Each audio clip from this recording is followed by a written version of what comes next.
A paz de Jesus, meus irmãos, vamos dar continuidade ao nosso estudo aqui do Evangelho de São João. Hoje nós vamos começar o capítulo 4 do Evangelho de São João, que narra justamente a conversa, o encontro de Jesus com a samaritana.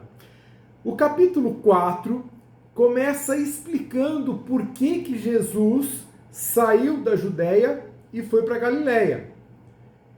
E ali nos versículos 1 e 2 e 3 do capítulo 4 diz que os judeus ficaram incomodados com o fato das pessoas irem em maior número ao encontro de Jesus e dos seus discípulos, ao invés de irem ao encontro de João Batista, para se batizar com os discípulos de Jesus. Então Jesus se retira ali da Judéia e foi para Galiléia.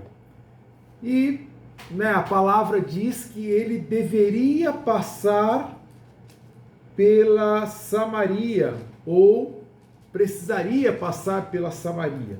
E isso é lógico, essa necessidade se deve muito mais pela questão de levar a salvação àquele povo, ao povo da Samaria, aos samaritanos, um povo pagão, do que necessariamente por uma questão geográfica, tá bom?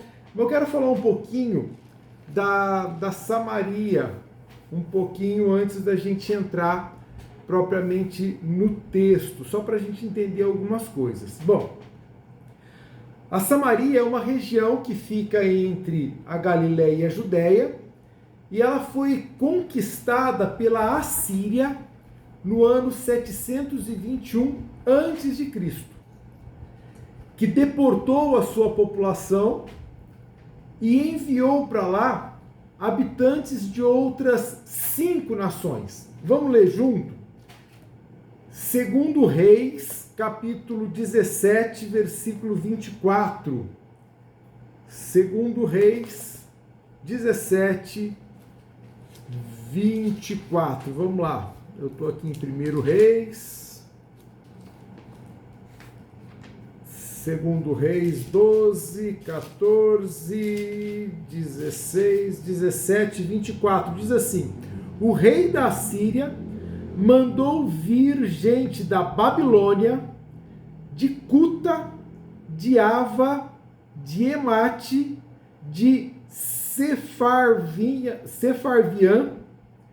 e os estabeleceu na cidade de Samaria, no lugar dos israelitas. Sefarvaim, tá bom? Então são 5 povos que foram colonizar a Samaria, tá legal? Então isso diz muito quando Jesus se refere aos 5 maridos da samaritana, tá legal? Vai ligando aí. Bom, o Monte Garizim era considerado pelos samaritanos o local da adoração, e os judeus consideravam o Templo de Jerusalém como lugar de adoração, mas Jesus, nessa passagem, vem dizer e quer revelar que ele é o centro de uma nova religião. É nele, Jesus Cristo, que se adora em espírito e verdade a um Deus que é o unitrino, Pai, Filho e Espírito Santo. Mas vamos ao texto, vai. No primeiro momento aqui, Jesus se aproxima do poço à hora sexta, ao meio-dia, à hora sexta. E aqui a gente já vê o simbolismo que é característico de São João. A hora 6, a hora sexta. O número 6 significa a imperfeição do homem, que nesse caso, uma samaritana vai se encontrar com a perfeição de Deus.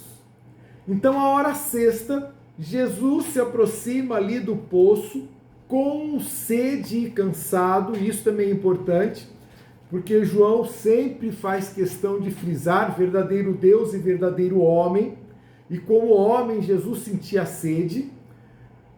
Jesus para ali numa região pagã. E Jesus pede para essa mulher: tenho sede. Assim como ele disse na cruz, tenho sede. A sede de Jesus, que Jesus se faz referência aqui, se explica lá no versículo 34 desse capítulo 4. Diz assim, ó: disse Jesus, meu alimento é fazer a vontade daquele que me enviou e cumprir a sua obra. Tá? Vamos ligando os pontos aí. Bom, Jesus não estava fazendo teatro quando ele pediu água samaritana. Ele realmente estava com sede. Mas a sede maior dele é de salvar almas. E aqui, numa região pagã, né, considerado uma região pagã pelos judeus, por causa, né, desses cinco povos que vieram ali colonizar, e eles tinham costumes diferentes, adoravam vários deuses.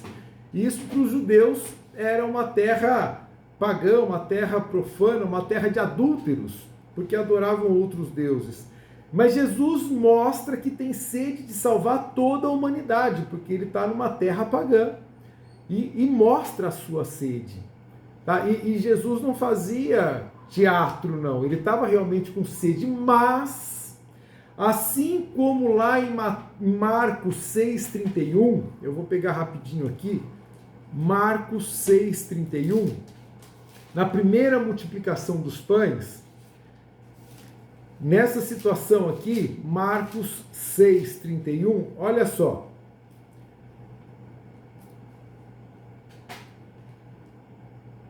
Então Jesus disse aos discípulos: vinde à parte para algum lugar deserto e descansai um pouco, porque eram muitos os que iam e vinham e nem tinham tempo para comer. Versículo 32. Partiram na barca para um lugar solitário, à parte, mas, versículo 33, viram-nos partir. Por isso, muitos deles perceberam para onde iam, e de todas as cidades acorreram a pé para o lugar aonde se dirigiam, e chegaram primeiro do que eles. Ao desembarcar, Jesus viu uma grande multidão e compadeceu-se dela, porque eram como ovelhas que não tinham pastor, e começou a ensinar-lhes muitas coisas. Veja, Jesus estava cansado, com fome, eles não tinham tempo para comer, mas diante da necessidade do povo, Jesus abria a mão da sua necessidade, e foi o que aconteceu aqui. Diante da necessidade daquela mulher, daquele povo pagão, Jesus abre mão da sua vontade, da sua sede, para fazer a vontade do Pai, porque esse é o alimento dele, é fazer a vontade do Pai. E nessa conversa, que não foi tão simples, né, como narra aqui, ela foi mais profunda, tanto é que tocou profundamente essa mulher, ela acaba por reconhecer que Jesus é um profeta. Mas isso só acontece depois que ele fala da verdade dos seus 5 maridos, fazendo já uma referência aos 5 povos pagãos que colonizaram a Samaria. E aí essa mulher então queria, por um momento, entender racionalmente, assim como Nicodemos, essa água viva que Jesus podia dar, essa salvação que Jesus podia dar, essa água que saciava a alma e saciava de uma maneira plena e para sempre. Ela queria entender com a cabeça, mas você não tem nem o balde para pegar a água aqui do poço, né? Mas a hora que Jesus fala daquilo que ela vive, fala de coisas que ninguém sabia, ela o reconhece como um profeta e percebe que a água que Jesus queria dar não é a mesma água que ela tira daquele poço. É uma água diferente. É uma água que podia fazer a diferença na vida dela. Um outro ponto interessante e bonito é que João, ele coloca o poço como um local de encontro. Existem outras passagens da Bíblia que falam justamente do encontro num poço. Por exemplo, em Gênesis 24:19, mostra Rebeca no poço. Moisés e Séfora, que passaria a ser sua esposa, filha de Raguel, lá em Êxodo 2, 15 e 22, se encontram num poço. João ele é detalhista com isso, e isso faz muito sentido.